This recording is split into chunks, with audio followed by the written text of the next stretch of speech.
This is Selena Yvette, host of Stories from Planet Earth. Thanks for listening to the following show on Public House Media.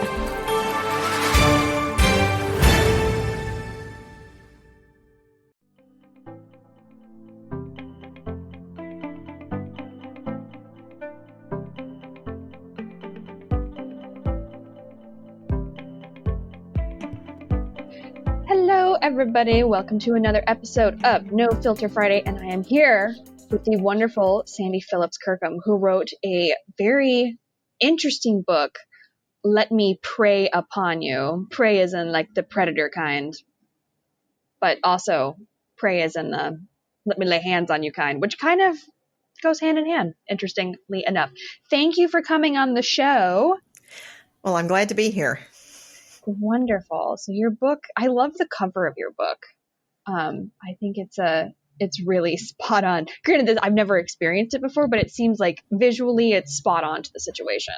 Right. It's an example of how you're trapped into or led to believe that this person's going to pray with you and be your guide and support you spiritually, when in fact their whole entire purpose is to actually prey upon you. Of course. I mean, in what better place? They had a whole congregation at their disposal.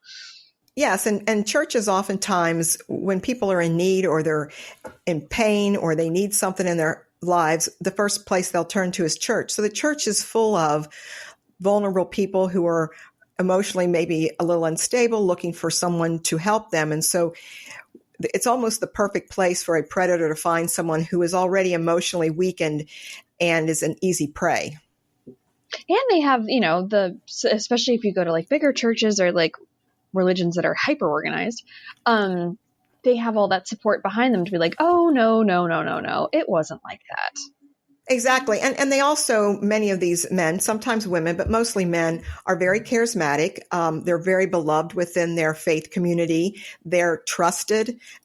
They give the illusion that they can be trusted.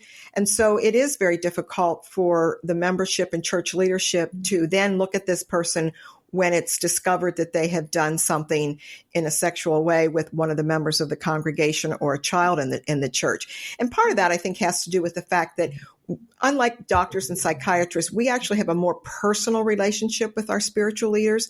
So they've baptized us, they've baptized our children, they've marriage ceremonies, they've performed our funeral services for us. So we have a personal connection that makes it even harder and more difficult than to see this person who would have done something so horrific. And I think that's another issue that has a problem with the church having to deal with clergy sexual misconduct and abuse. Totally. And, the Bible says the devil is a liar. And what a perfect way to carry that out. And I think, incredible exactly. thing. Exactly. And I think the other part of that is when the men are discovered that this is something they've done, especially this was what happened in my case, the church tends to want to fall back on what I call misguided scripture, in the sense we talk about, well, everyone's sinned and fallen short of the glory of God, or we've all sinned and he forgives you, so you need to be forgiving. And we tend to use that as a benchmark as to how we're going to treat someone who has been found guilty of clergy sexual misconduct.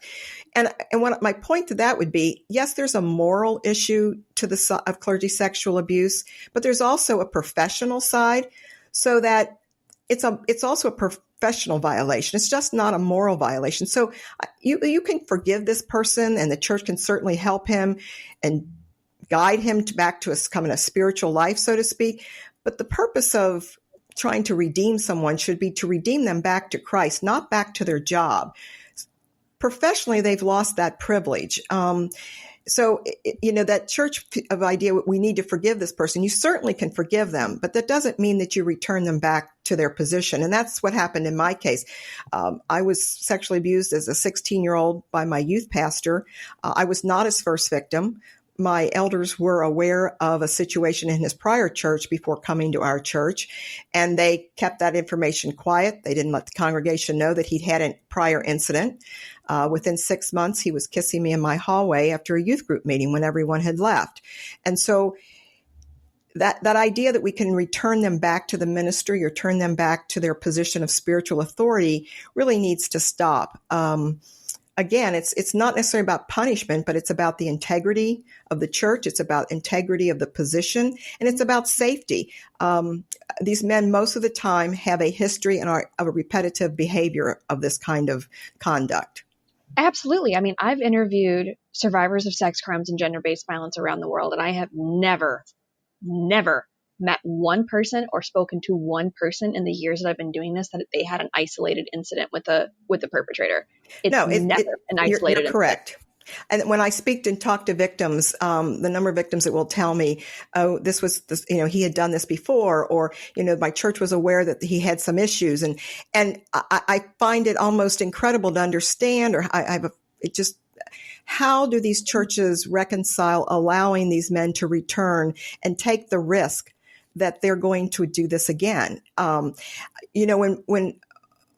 my senior minister knew of his first incident and agreed to keep him on as our youth minister, he basically was looking at the congregation and saying to every woman and every young girl in that congregation, we're willing to risk your spiritual life. We're willing to risk your mental health so that we can give this man a second chance at his job.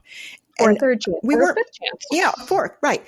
And we weren't meant to be collateral damage so that a minister can have another position in the church. That's just not God's plan for me. I wasn't meant to be sexually abused by someone who was supposed to be my spiritual leader, and in reality was simply a wolf in sheep's clothing. How did your parents handle this when they found out? Well, the abuse started when I was 16, and it went on for 5 years. But he had told me when he was caught, a couple of the elders in the church found out, and he said to me, please say to them that it's only been going on a year, because he didn't want them to know that I was 16 when it started. So there was a miscommunication or absolute lie about the actual time frame of how long it had been going on. So my parents were very much a part of the church and liked him. They respected him. And so he, in manipulating me, was also able to manipulate them. And so my parents were more to the effect that, okay, this is over. It shouldn't have happened. He's going to another church, and let's keep it under quiet as much as we can. I think there was an embarrassment. Of course, again, they thought I was in my early 20s when he started this. I didn't deny that, because at this point I had been so trained by him and so manipulated by him that I was willing to do and say anything that he asked me to do at that point. So their reaction was, again, just more of let's let it end and let's move on. Well, this fellow was married with children at the time. Did Yes. you ever have any interactions with his wife, or how did his family deal with this? Well, I did have interaction with her. As if you're familiar with the church and the Church of Christ, he was the youth minister. So the youth group was the activity for the youth minister and his wife. So she was involved in the youth group, but we also sang in the choir together. I babysat at their home, and that's where the sexual abuse really started. He kissed me in my home after a youth group meeting, but I babysat 2 to 3 times a week in the evenings while she worked. I apologize for that ring. So anyway, I was babysitting. So that was a perfect opportunity for him. So yes, I had a lot of interaction with her. He didn't treat her very well. And in fact, he was quite abusive to her as well. So I would say that, they didn't have a good marriage at all. But yet she, I think, was willing to give him a second chance. She didn't know about the first incident. Now, I'll fast forward to the story. I eventually, after 27 years of silence, decided to confront him. And I did that very cautiously, but it was something I needed to do to heal. But also in the process of doing that, I felt the need to reach out to her as well. Not because I felt responsible for what had happened to her and her marriage and what this man had done to me, but I just wanted to tell her that I recognized the pain that she must have been going through at the time as well. And so I reconnected with her, and she was very gracious. She was very kind. We have since that time communicated. We've visited with each other, because he was just a manipulative, abusive man to those close to him and around him. And so she and I now have a very friendly relationship, which I know is strange, but I think it speaks to God's being able to take two people who were hurt by an individual and bring them together and say that we can still work through this together. Well, absolutely, because I mean, that's a great acknowledgement that, like, you know, it wasn't her fault what happened to you. It wasn't your fault what happened to her. Like, the blame lies solely within him. And there's nothing that there shouldn't be any sort of animosity there. Like, both of you had a terrible, terrible situation with the same person. Like, this guy was abusing a 16 to 21-year-old. And while he was at it, he also got a babysitter out of the deal. Yeah. Like, so his wife could run out to work and, you know, help support them. Like, oh my goodness. Yeah. The manipulation Olympics that this man was running is crazy.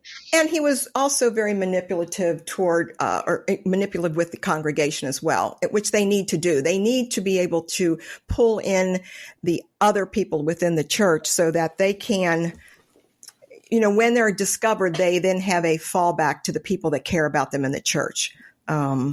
It's truly a game. It involves a grooming process, manipulation, gaslighting, all of those terms that we've heard. A lot of people know of, but it involves it's procedural. It's not just the victim. It's a serial predator like this guy. It's not just the victim. It's also the congregation as well. And here's the thing. I mean, when you take on a position to say you're going to help someone, it is always your responsibility to stay within the boundaries of that relationship. And it doesn't matter if you're a doctor, a teacher, a social worker, you have taken on that commitment to maintain those proper boundaries. And so we as professionals, we give them that authority and power over us. And when that power is abused, great harm is done. And that breach of trust then means that you are removed from that profession, whether, again, it's a teacher, doctor, and clergy should be included in there as well. Absolutely. And I mean, I feel like the same thing happens in schools with administration. It's a really similar thing. And then when you add a union to it, most of the time, like, people are in a position where they are a youth pastor or they're a teacher and they have access to the exact kind of prey that they're after. And people just, like, slide it under the rug, like, oh, they can just go to a different school. Oh, they can just go to a different church. And it's not our problem anymore. We'll just dump it on somebody else. And I also think in doing that, it also harms the victim once again, because it says to the victim that what happened to you, yes, it might have been bad, but it wasn't that bad, or you'll get over it, or, you know, it's a lifelong effect the rest of your life. Victims, it's just not something you get over. It took me 27 years to finally tell someone what was done to me. I didn't tell my husband. I didn't tell my closest friends, because we carry guilt. We carry an unnecessary guilt that says we were responsible for somehow that this happened to us. And when I was finally able to come to grips with what was done to me, I understood that there was nothing that I could have done or said differently in the position that I was at the time. So, you know, when you're vulnerable, when you have a low self-esteem, when you're looking for someone to care for you, and that person pretends to do that in the beginning, you accept that. And then the behavior changes and you don't know what to do with it. I mean, I was absolutely stunned when he kissed me that night in my hallway. But my first reaction was, well, this is my youth minister and he wouldn't be doing anything he should be doing. And I almost felt guilty for thinking he was doing something bad. To be able to process something like that is almost impossible at the time it happens. Was he just like was he like R. Kelly? Like, did he have a thing for underage girls, or was he just a serial cheater? No, I wouldn't say that. I would say at the time it was all teenage girls. They're underage, of course. Yes. But it wasn't children. And I also know that the next church that he went to, within a short time, he had another victim and she became pregnant, but she was like 20. So I think as he got older, they maybe were still 30, 40 years younger than he was, but they were still members of his congregation. Now, when I confronted him, this just blew me away. One of the things he said to me, first of all, he made excuses why he was the way he was. You know, he had an alcoholic father and blah, blah, blah, blah, blah. But one of the things he said to me was, well, I have gone to counseling and I've been identified as a sexual addict. And I thought, how does a church then justify keeping a man who has a long, long history of sexual misconduct within the church, and then says he's been identified as a sexual addict, and now doesn't even tell the congregation of his past. Boggled my mind. Well, no, it's like, are they gonna let the former alcohol or the alcoholic handle the wine for mass? Like, come on. Well, or the other example I use, if the church treasurer is found stealing money from the treasury, I seriously doubt they would say, "Oh, it's okay. Just take a time off and then we're going to put you right back with the treasury again." It wouldn't happen. There would be an outrage and an outcry over that. But again, I think churches, they don't know how to handle it. So the only way they think they can handle it is to keep it quiet and hide it under the rug. And that's a failure. That's a massive failure. What do you like? I think forgiveness is, I'm not going to say that it's overrated. I think apologies are overrated. But our relationship as a creature with forgiveness, but also the church's relationship with forgiveness, that you have to do this, God commands you. Right. What was that like for you? Well, that forgiveness journey. When I confronted him, I really, what I wanted from him was for him to understand what he had done to me, how he had changed my spiritual life, how he had taken away from me something so precious to me at one time that now brings trigger factors for me. So I had a list of things that I made him read, and then I wanted him to ask my forgiveness for them. He read the list. He said he didn't remember doing everything, but he said he was sorry. And I said to him, "I will try to forgive you." But I spent 2 years trying to figure out how to do that, because the problem with forgiveness is it comes with a lot of baggage. It means different things to different people. So when I came to the conclusion that forgiveness didn't mean there were no consequences for his behavior, forgiveness does not mean that I remain silent, and it doesn't mean that I'm going to forget. What it does mean is that I'm going to let go of what was done to me so that it doesn't determine and define the rest of my life. Some people like to use the word unburden themselves. So I was going to unburden myself from my perpetrator, because as long as I was angry at him, as long as I wanted justice and knew that I was never going to get it, I was still allowing him to be a part of my life. I wanted justice. I wasn't going to get that. I wanted him to understand what he did to me. I wasn't going to get that. So I had to figure out how to let go of the anger, because as long as that anger was there, he was still in my life. He was still controlling me. So I decided that I had to say no more of that. I had to let go. I had to let go of a hope of a different outcome. And I had to accept that those things that I deserved, justice, his understanding, were never going to happen. I also think I worried about forgiving him meant that I was trying to be unfaithful to my pain. By letting go would somehow diminish what he did to me. But most importantly, I wanted to live the life I was meant to live, and not the one created by the damage done by my perpetrator. I wanted to go from victim to survivor. And I wanted to come out from the burden of his shadow. And I was able to let go because I finally decided it was what I needed to do. And again, it took me a long time. But when I came to the realization that, Sandy, as long as you're allowing him to run around in your mind and thoughts in your thoughts about him because you're angry, he's still there. And I didn't want him there anymore. So that's how I was able to, I would say, forgive him. But forgiveness doesn't mean I'm silent. I think that's another church leadership have said to me, well, you haven't really forgiven him because you continue to talk about this and you continue to. No, that's not what forgiveness means. It doesn't buy silence. And it's a great indicator and litmus test for healing as well, as being able to talk about it. Absolutely. The more I found my voice, the easier it was for me to let go. And when I could find my voice and finally say the words, "I was sexually abused by my youth pastor," and understood what that meant, that's when my healing began. It truly began when I was able, because for 27 years in my mind, I heard him over and over saying to me, "Don't ever tell, and no one's going to believe you." So even the first time I uttered those words to my best friend, I can remember sitting there. I sobbed for 20 minutes before I could finally get the words out, because I kept thinking, I'm going to get in trouble if I tell her this. I was 49 years old when I finally told someone, and I still had that fear that I was going to get in trouble or he was going to somehow create some pain or something was going to happen to me. I just couldn't get that out of my mind. Yeah.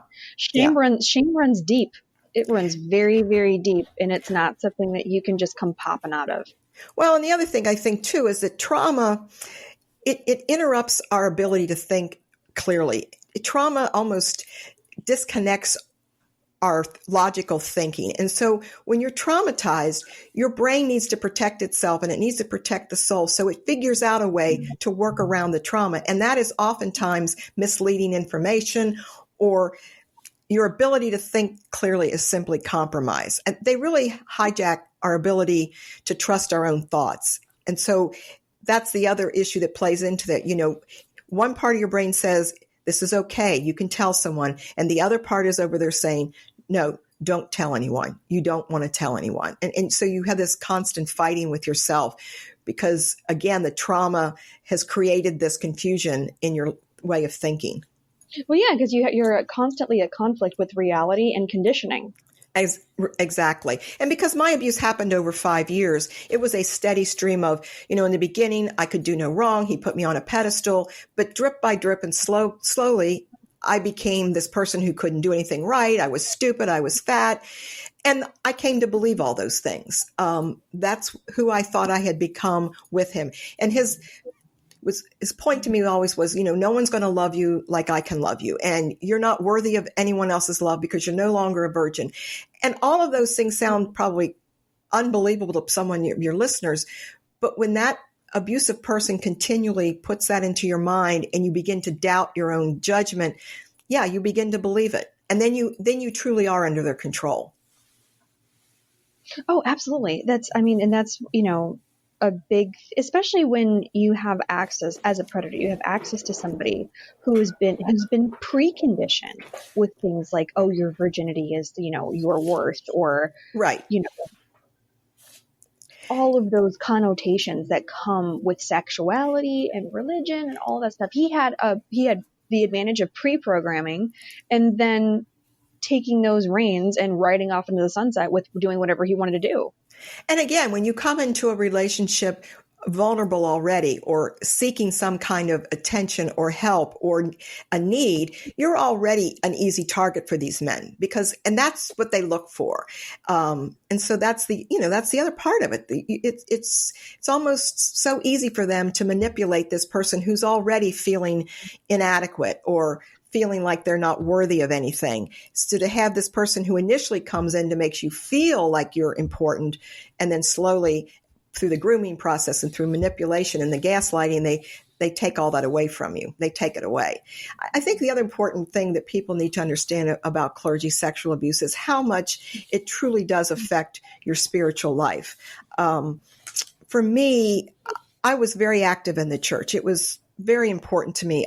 It would be no stretch of the imagination to say that if the doors of the church were open, I was there. It was a place I loved being.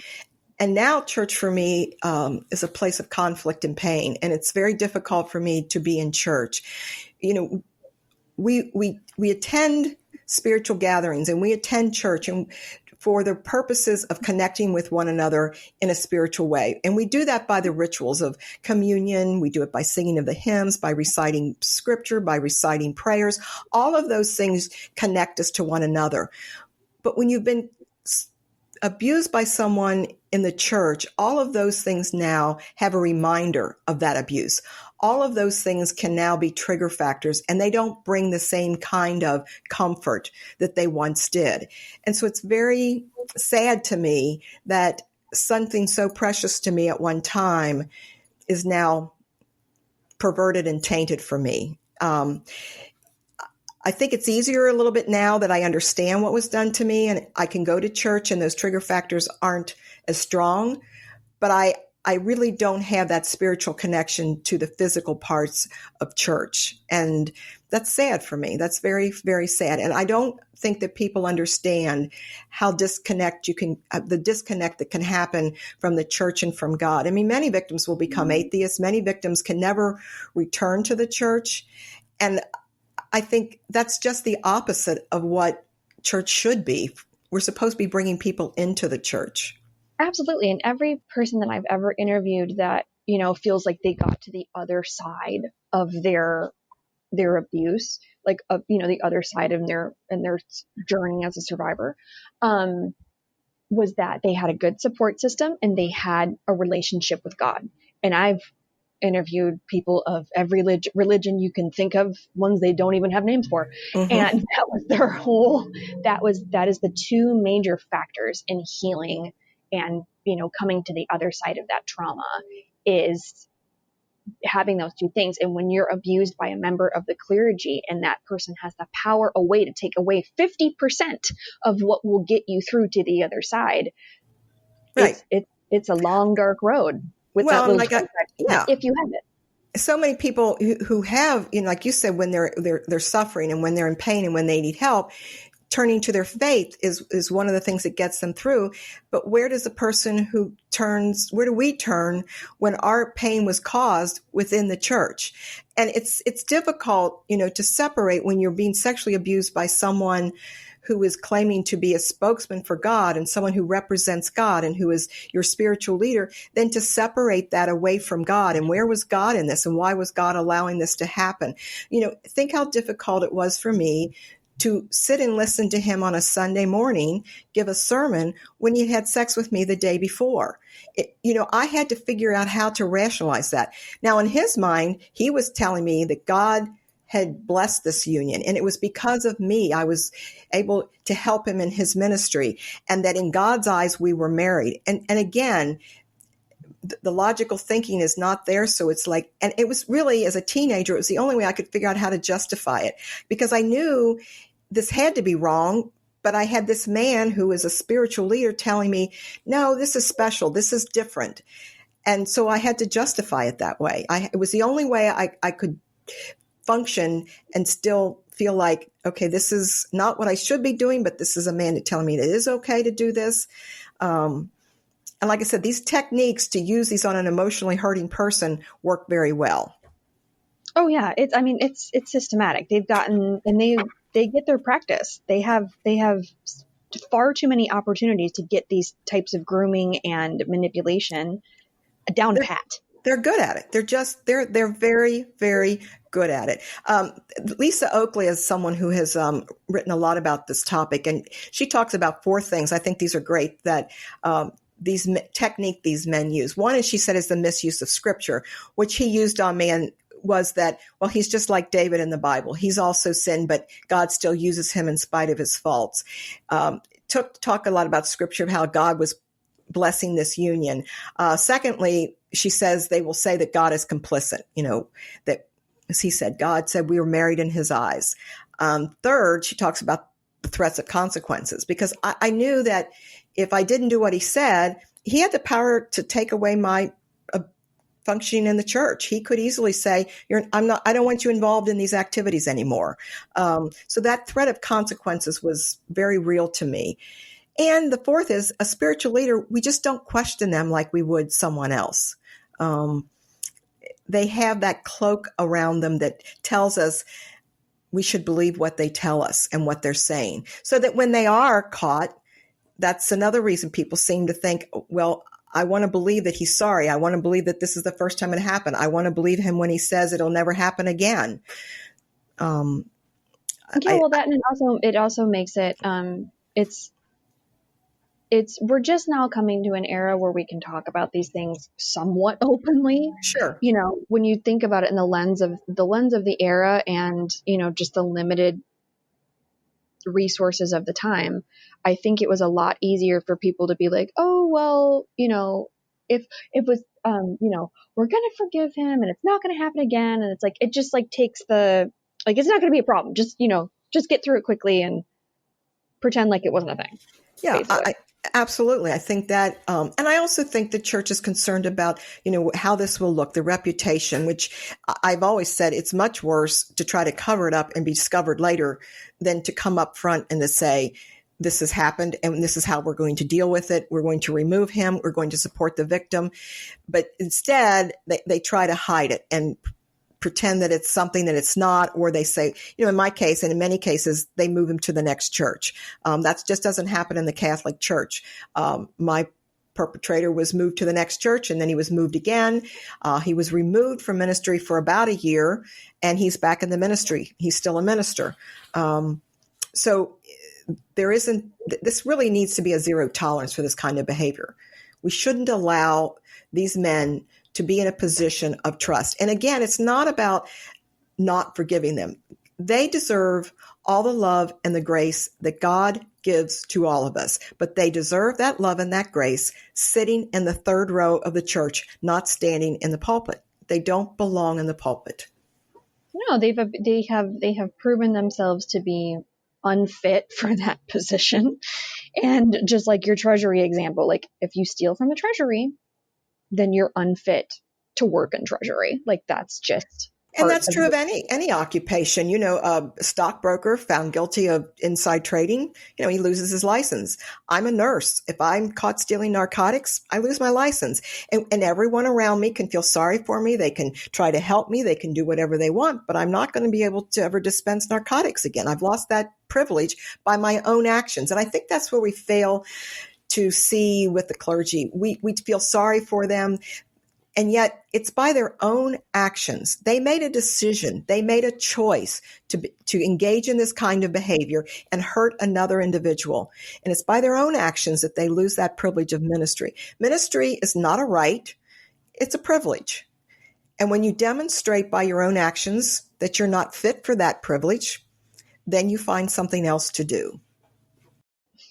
They made that choice. They already made the choice when they decided to abuse that position. They've made the choice that they don't need to be there anymore. And I think, and churches also fail in not only how they deal with the perpetrator, but they fail the victims so many times because, again, I think they fail to understand the depth of the pain and the loss of the spiritual life that this person's going to now experience because they were sexually abused by a clergyman.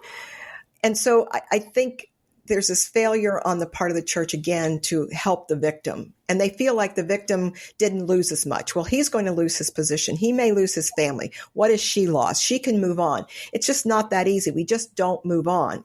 This is something that I have lived with my entire adult life. It affected me in different ways over the years. And for 27 years, I hid a secret that I had to spend every day of my life practically worrying that someone would find out what I had done. And it wasn't until I realized it wasn't anything I did. It was something that was done to me by someone I should have been able to trust. And I couldn't trust them. But I thought that I should have been able. What place should be safer than the church? I mean, the church should be the safest place on earth. It's literally called a sanctuary. Exactly. You're right on. That's the term. Exactly. So I try to tell people when you are talking to a victim of clergy abuse, one of the things I want to say to them is be mindful that spiritual things and spiritual nature may not be a comfort to someone abused in the church. So things like prayer, quoting scripture, those may be trigger factors for victims and probably are. So if you're speaking to a victim who's been abused by someone in the church, I often tell them, please don't just say, I'm going to pray for you. Ask their permission. Because by asking permission, you're then telling that person, oh, she understands a little bit that prayer could be difficult for me. So you acknowledge to them that I understand that church may be difficult. So I want you to know that if you ever want to come to church, I would be happy to come with you. But I understand if you don't. Because so often in church, we want to jump right to those things of religion and spiritual things and God. And for a victim, those aren't comforting. And so I know the intentions are good, but be aware that when you're talking to someone who has been abused by the clergy, that those spiritual things may not be helpful to them. And the other thing I would say is just listen. I mean, I was silent for 27 years. So once I was able to talk about it, I wanted to tell my story over and over to my friends and to those I knew I could trust because I needed to get it out. I needed to say all the things that had been hurting me over the years. So I think to be able to sit and listen and let that person tell you their story without judgment is one of the greatest gifts you can give a victim of any abuse, whether it's in the Absolutely. church or not. Yeah. Absolutely. Okay, so last question. So how did the Me Too movement affect you in this survivor journey? I was happy and thrilled to see that people were standing up and saying, this is something that's happened to me, and I can now voice that. I think our voices are important. I had already come through my journey by the time the Me Too movement came about. So it wasn't necessarily something that helped me, but I do think it can give hope and a voice to those who are unable to stand up and speak. Because when we share our stories, the victims who are still silent, I hope that they can draw something from our stories and can say, oh, that's what happened to me, or I had that exact same feeling. So that's why it's important to share our stories. I'm not of the mindset that believe all stories, believe all women. I think, we need to be mindful and to listen and to be careful. False accusations are very rare, but we do need to listen. And I think the Me Too movement is important because it gives a voice. It gives a voice to the voiceless. Absolutely. It's due process is a beautiful thing. And I feel like just having the practice of being like, if somebody says something like, okay, we're going to sit here and unpack this bag and investigate and see what the deal is. Yes. And I think in the past, it was more, okay, well, we're not going to listen because we don't believe her or we don't want to hear this. So let's not.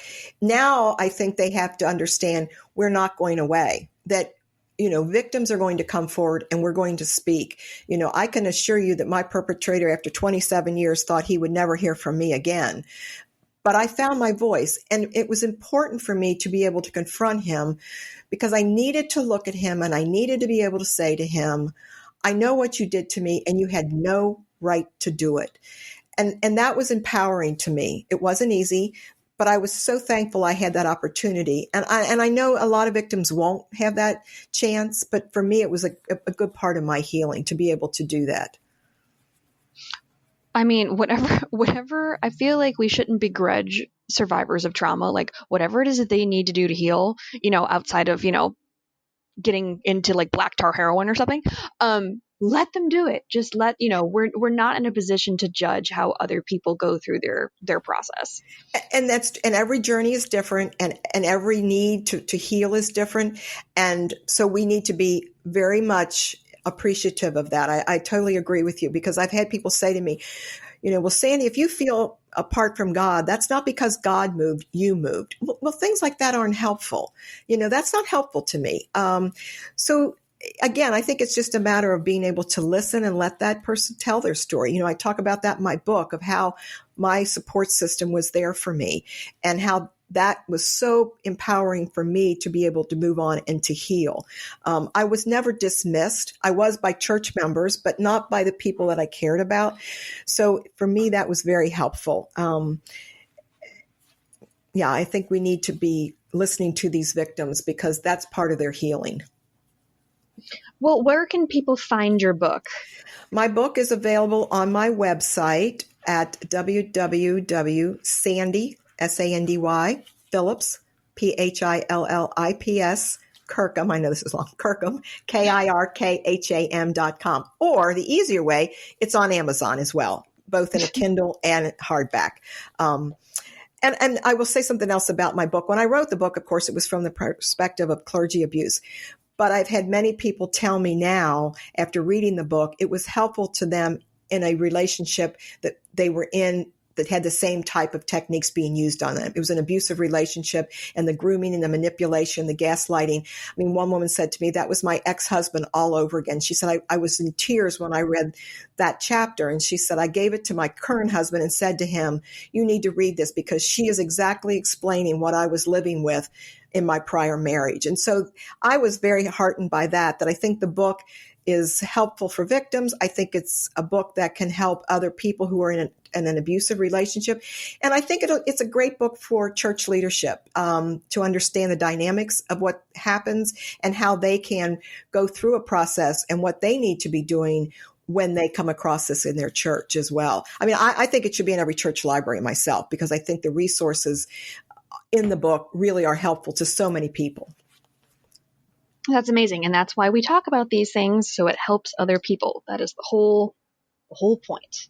Well, I so appreciate this opportunity, because, again, I think you never know when your story touches someone else. And that's my hope, that my story will resonate with someone else.